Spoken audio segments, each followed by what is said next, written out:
The last few months I've been feeling creatively lost. And I guess just lost in general. I'm definitely no stranger to feeling stuck in a creative rut, but I've never understood why it happens because I'm always so focused on getting out of it. When I'm feeling stuck, I know I need to force myself to shift my perspective, and there's probably endless little hacks to shift your state, but my go-tos are putting myself in a new environment, whether that means taking a break to recharge or just moving myself to a coffee shop to work. Sometimes I'll create small constraints for myself to work within or switch what I'm working on entirely. And if all else fails, I put myself in scenarios that are out of my comfort zone. So when my friend Blake suggested that we go see a sidekick, I knew I couldn't not do it. I would be lying if I said I wasn't hoping the experience would solve a lot of my problems I was facing at the time, creatively and in life, but it definitely didn't. It wasn't some crystal ball that was unfolding my future, but I did get my cards read and I got to ask some questions along the way. We started to focus in on a few things that they thought were really holding me back from making things. And I was told that while I'm totally capable of producing great work, that the fear of failure and judgment holds me back tremendously. The fear of judgment of others and myself. And this is essentially what self-doubt looks like, or at least one of the ways it can look. And that wasn't the groundbreaking part for me, but what did switch my perspective was hearing doubt explained in a different way where it sounded fluid, almost like a swing or a seesaw, in that it's always moving and it's not just one solvable question that you can do just once and be done with it. And since then, I've been really trying to look close at my own self-doubt, specifically when it comes to creative work and coming up with ideas, and really try to understand what triggers the doubt, and then how to push out of it. So here's my guide to navigating creative self-doubt. First off, let's get familiar with the places doubt can get triggered. So we have consumption, comparison, criticism, self-talk, self-care, and thoughts and feelings. For me, these are the most common places that doubt starts to form from.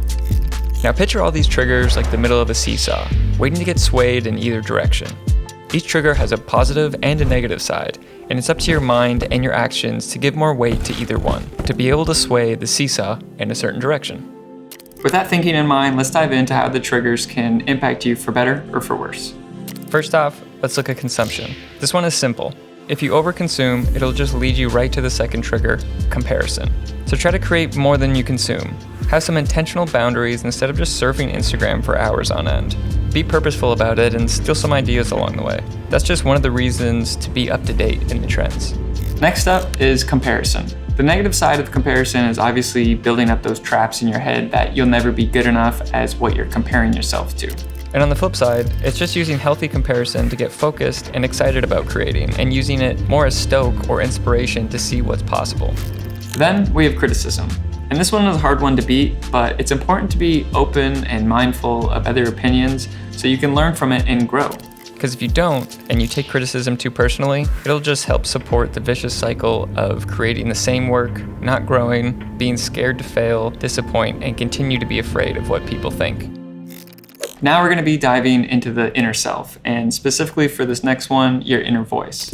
I always feel like my default is negative self-talk, and I can easily convince myself an idea is way too big or that I'm not even good enough to pursue an idea. And this is definitely something that I'm working on because I should be able to call out a false statement in my head and have a bit of faith in myself and just keep pushing on even when an idea doesn't seem perfect because everything's a little bit of a work in progress. And similarly with self-care, it's up to you to be able to identify when you're burnt out and know how you recharge. In general, most creatives all recharge differently, so there's no one-stop fix for everybody. So set boundaries for yourself and your work and figure out how you feel refreshed. The last and largest triggers are thoughts and feelings, and these are pretty much the entire basis for everything. Are you making out of passion and love, or does it kind of feel like a chore? And if you're scared to make trash or disappoint, you'll never start. If you start overthinking, it'll get the best of you every single time. This is one that I struggle with daily. You have to create first and then think. Execute, then revise. In other words, just start. You have to understand what you make could be trash, and that's totally okay because at least you made something.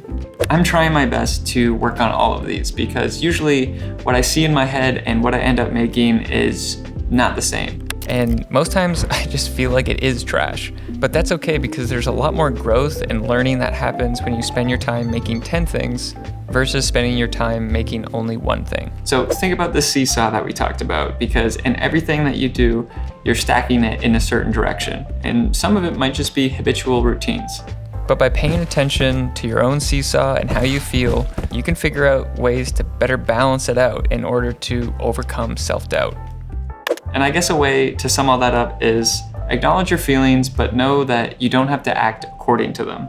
And just by accepting that you could fail, already starts to stack the side in your favor. And sometimes when you fail, it's gonna feel shitty and painful, but you gotta press forward whether you like it or not, because that's growth. So start stacking the positive side and stay creative. Thanks for watching, and I'll see you next one. Peace.